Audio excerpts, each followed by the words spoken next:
இந்த காலத்திலேயே அங்க பாராளுமன்றம் இயங்கியுள்ளது.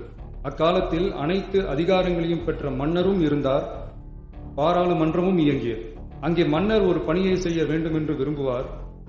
பாராளுமன்றம் அவருடைய விருப்பத்தை பெரும்பாலும் நிராகரிக்கும். மன்னர் விரும்பிய காரியத்தை பாராளுமன்றம் நிராகரித்து விட்டது என்கிற செய்தியை மன்னருக்கு சொல்ல வேண்டியவர் பாராளுமன்ற தலைவர், ஸ்பீக்கர் என்பார். பாராளுமன்றத்தின் கருத்தை மன்னரிடம் சொல்ல வேண்டியவர் ஸ்பீக்கர். அதற்கு துணிவு வேண்டும். சில பணிகளை செய்வதற்குத்தான் பாராளுமன்றத்தின் அனுமதி வேண்டுமே தவிர அந்த ராஜ்யத்தில் உள்ள எந்த பிரஜைக்கும் மரண தண்டனை விதிக்கும் அதிகாரம் மன்னருக்கு உண்டு. தான் விரும்பியதை பாராளுமன்றம் நிராகரித்து விட்டது என்று சொல்லும் ஸ்பீக்கருக்கு மரண தண்டனை விதிக்கும்படி ஆணையிடுவார். தலையை வெட்டி விடுங்கள் என்று ஆணையிடுவார்கள்.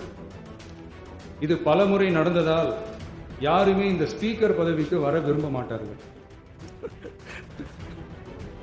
எனவே புதிதாக பாராளுமன்றம் அமையும் போது ஸ்பீக்கர் பதவிக்கு ஒருவர் அறிவிக்கப்பட்டவுடன் அவர் உடனே தலை தப்பித்தால் போதும் என்று ஓட்டம் பிடிப்பார்.